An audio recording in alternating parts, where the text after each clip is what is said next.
So, why are performance reviews such a tedious process for both managers and their staff? Well, the answer is simpler than you think. It's because success has not been defined.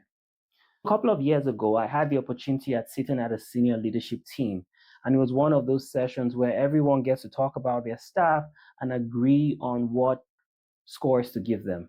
We had a scale that ran from 0 to 1.5, 1.5 being the highest. There was this individual that a manager talked about. He had met every expectation, behaviorally, skill, output. When he was done speaking about his staff, he said, I recommend we give him a 1.3, and everyone nodded. And I said, hang on, why exactly isn't he getting a 1.5? There was some laughter, and someone said, well, he needs to be walking on water. Naive me, I asked, what does it take to walk on water? And I could see the room go quiet. No one had an answer for me. Here's the truth, no one had actually defined what the highest level performance should be. And this is a problem that I've seen from organization to organization across different continents. When you don't clearly define what great success looks like, guess what happens?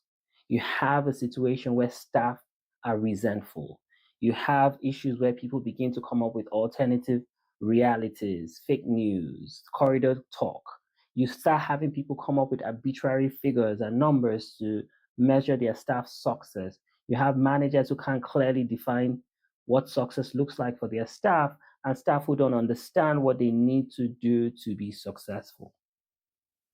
That is a recipe for an organization where people will not collaborate well, where people will not deliver at the very highest level because they do not know what success looks like. But here's a quick way of solving that problem. Two things you could do. One, like I mentioned, at performance reviews, define what it means to perform at the highest level in a way that is so clear and so specific, it's hard for anyone to deny that a person has performed at that level.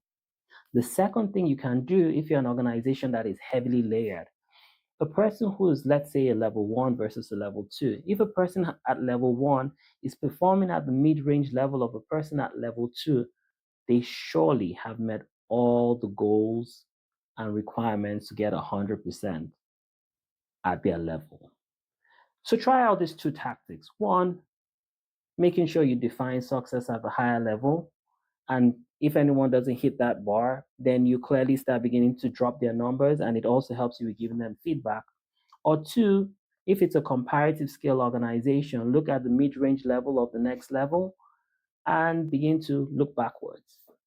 I hope those two things really help you make sure that your performance reviews are not so tedious and you have a productive, happy organization where people are very clear about their goals and can feel like they have the resources and the information to achieve at the highest level.